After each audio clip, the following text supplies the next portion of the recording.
এত সহজ জাহান্নাম নয়, জাহান্নাম এত সহজ নয় বাবা, জাহান্নাম এত সহজ নয়। আমরা প্রতিনিয়ত জাহান্নামের মধ্যে ডুবে আছি, প্রতি সেকেন্ডের মধ্যে জাহান্নামের মধ্যে ডুবে আছি আমরা। জাহান্নামের একটা ফেরেশতা ৭০,০০০ রহমতের ৭০,০০০ ফেরেশতা জাহান্নামকে তো রাখতে পারবে না। কাল হাসরের ময়দানে আল্লাহ রাসূল সাল্লাল্লাহু আলাইহি ওয়াসাল্লাম বেহুশ হয়ে পড়লেন, অন্যান্য নবীরা বেহুশ হয়ে পড়বে, মানুষ জাহান্নামকে দেখে বেহুশ হয়ে পড়বে। জাহান্নামকে ৭০,০০০ ফেরেশতা জাহান্নামকে ধরে রাখতে পারবে না। জাহান্নাম হাউমাউ করে আল্লাহকে বলবে, আজকে যত জাহান্নামী আছে পাপী আমার মুখে দাও, আজকে আমার মুখে দাও। ওই যাইবা মুসলমান, কোথায় যাইবা? এত সহজ? সামান্য অন্ধকারে সহ্য করতে পারো না, অন্ধকারে সহ্য করতে পারো না, কবর কিভাবে সহ্য করবো? তোমার আমার উপরে যখন একটা একটা করে বাঁশ, একটা একটা করে বাঁশ যখন দিতে থাকবে, একটা একটা যখন বাঁশ দিতে থাকবে, একটু একটু একটু করে অন্ধকার হতে থাকবে হতে থাকবে, তোমার আমার আত্মাটা কখন বলবে, আই ভাই তোমরা কোথায় যাচ্ছ? আমাকে এখানে কি কোথায় যাচ্ছ? আমাকে এখানে কি কোথায় যাচ্ছ? আমি তো এখানে দাঁড়িয়ে আছি, আমাকে নিয়ে যাও, আমাকে একলা দিকে যায় না। তখন কই যাইবা? তোমার আমার কবর উপর যখন একটা করে বাঁশ দিবে, একটা একটা বাঁশ ছিঁড়ে যখন দিবে, একটু একটু করে যখন অন্ধকার হবে, তোমার আমার অপর কোথায় যাবে? তোমার আমার অপরটা কি হবে? তখন উপায় এই নিয়ে দুনিয়া পড়ে আছো তোমরা, এই সামান্য দুনিয়া নিয়ে পড়ে আছো। এত সুন্দর করে বোঝায়, তারপরে বোঝ আসে না রে বান্দা, বোঝ আসে না। উলাইকা কাল আনআম বাল মাদাও, যারা শুনে শুনে না, বুঝে বুঝে না, তারা হলো কুকুরের চেয়ে নির্দিষ্ট। আল্লাহ তাআলা বলতেছেন তারা চাই বলা জন্তু। মুসলমান বোঝো না, এই টাকা যাবে না, পয়সা যাবে না, বাড়ি যাবে না, গাড়ি যাবে না, তোমার আমার সাথে কিছু যাবে না, আমলটা যাবে বাবা। অতি নিয়তে আমরা জাহান্নামের ভিতরে ডুবে আছি বান্দা, কবরের ভিতরে ডুবে আছি অতি নিয়তে, আগুনের মধ্যে ডুবে আছি অতি নিয়তে। কি করলাম সারা জীবন, বৃদ্ধকাল হয়ে গেল, ছোট কাল থেকে পর্যন্ত আসলাম, কি আমল করলাম?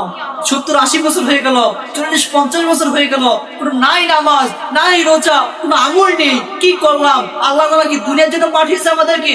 এই দুনিয়া করার জন্য? তোমাকে আমাকে না বানিয়ে পুরুষ আমি বানাইতে পারতেন, কিন্তু একটা নবীর উম্মত হয়ে আমরা কি করতেছি তোমাকে খেয়াল করে বলি। সেজন্য কি বলছে, আমাদের করণ শিল্পীরা কত সুন্দর সুন্দর করে গজল বানাইতেছে, কত সুন্দর সুন্দর করে কবিতা আবৃত্তি করে। একটা গজল যে আছি গো ডুবে আমি পাপেরই সাগরে, আসলে বাস্তব ঘটনা। নবী মুসা বিন নবীর যদি না পাই, নবীর সাফায়াত যদি হাসর ময়দান না পাই, আমাদের অবস্থা কি হবে?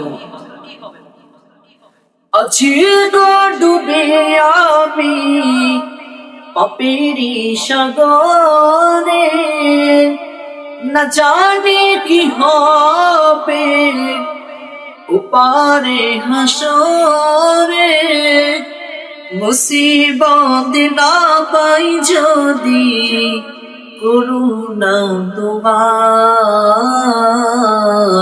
কবরে হাসরে কি হবে আমার? আল্লাহ তাআলা বলেন, বান্দারা আমি তোমাদেরকে দুনিয়াতে পাঠাইছি একমাত্র আমার ইবাদত ও বন্দেগী করার জন্য, অন্য কিছু করার জন্য না। বান্দা আমরা দুনিয়াতে কত কিছু মনে করতেছি, অথচ আমাদের নির্দিষ্ট কোনো হায়াত নাই, যে আমরা জানি না যে আমরা কত বছর বাঁচবো, এক সেকেন্ডের কোনো মূল্য নেই। অনেকে বলে ডানে সালাম ফিরাইলে বামে সালাম ফিরাইতে পারবো না। একবার সাহাবী কেরাম রাদিয়াল্লাহু তাআলা আনহুকে, সাহাবী কেরাম রাদিয়াল্লাহু তাআলা আনহুকে আল্লাহ রাসূল কষ্ট করতেছে, আগো সাহাবীরা তোমরা কি জানো তোমাদের হায়াত কতটুকু পর্যন্ত?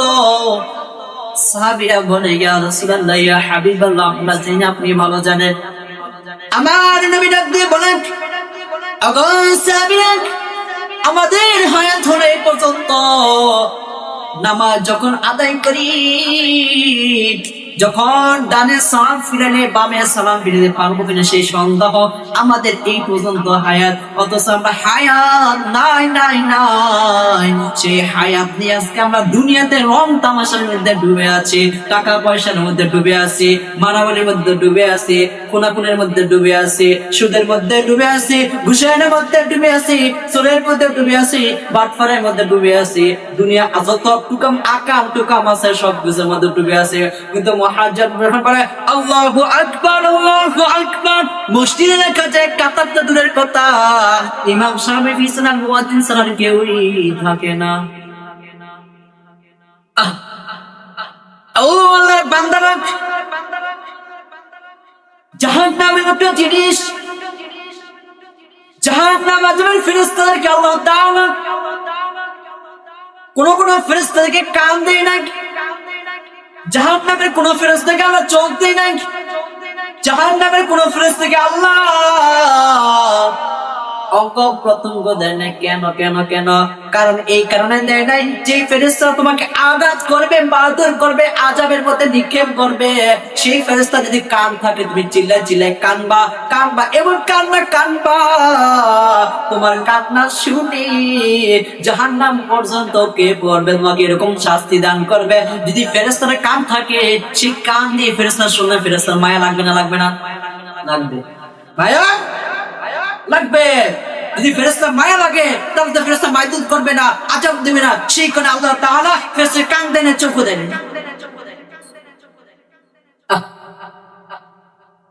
আল্লাহর বান্দা, ওগো নবীর উম্মত, ও বাবা একটু খেয়াল করে দেখো না, কত মানুষ কবরস্থানে শুয়ে আছে, কত হাজার হাজার লক্ষ লক্ষ কোটি কোটি মানুষ কবর শুয়ে আছে। এক কবর উপরে কত হাজার হাজার কবর পড়তেছে, কিন্তু তারা কোথায় যাচ্ছে? বাবার আজকে আমরা আছি, কান্নাও থাকতে পারি। আজকে আমরা বয়ান শুনতেছি, সামনের বছর এই বয়ানটা না শুনতে পারি। আজকে আমরা বয়ান শুনতেছি, অনেকে রাত্রেবেলা বাসায় যাওয়ার পর অনেকের মৃত্যু হয়ে যেতে পারে, অনেকে বাসায় নাও যেতে পারে, অথচ কাউকে নাও থাকতে পারে দুনিয়াতে, অথচ সেকেন্ডের কোনো হায়াত নাই, মূল্য নাই। ওরে বাবা না, আজকের বয়ান থেকে তওবা করে যাই, ইনশাআল্লাহ নামাজ ছাড়বো না, রোজা ছাড়বো না, আল্লাহর ইবাদত ছাড়বো না, একমাত্র বাঁচতে আল্লাহ এবং তার রাসূলকে নিয়ে বাঁচবো, অন্য সোর বাটপারদের মতো হব না। ফেরাউনের বংশধর হব না, নমরুদের বংশধর হব না, নাসরদের বংশধর হব না, ইহুদিদের বংশধর হব না, খারাপ মানুষ হব না, একমাত্র আল্লাহর খাঁটি প্রিয় বান্দা হব, একমাত্র আল্লাহর রাসূলের প্রিয় উম্মত হব, একমাত্র আল্লাহর খাঁটি বান্দা হব। ওয়াল্লাহি আল্লাহর কসম, আজকের মাহফিল থেকে আমরা গ্রহণ করে যাই, একবার নামাজ ছাড়বো না, যেই কোনো কিছু জায়গায় নামাজ পড়বো, কোনো কিছু চুরি করবো না, কারো কোনো কিছু ধরবো না, কারো গাছে হাত দিব না, কারো জিনিস চুরি করবো না, কারো জিনিস না বলে ধরবো না। আজকে আমরা শপথ করে চাই, আজকের মাহফিল থেকে আমরা সবক নিয়ে যাই, ইনশাআল্লাহ ফজর নামাজ জামাতের সাথে পড়াবো। বাবারে সারা রাতটা যদি আমি বোঝাই, আমি রায়হান যদি সারা রাত ওয়াজ করি, আমি রায়হান যদি সারা রাত বোঝাই, হাতে পায়ে যদি বোঝাই, সারা রাত ওয়াজ করে শেষ করে দিই, যদি বাবা ফজর নামাজ না পড়তে পারো, তাহলে বাবা ওয়াজের কোনো মূল্য নেই। কথা ঠিক না? কি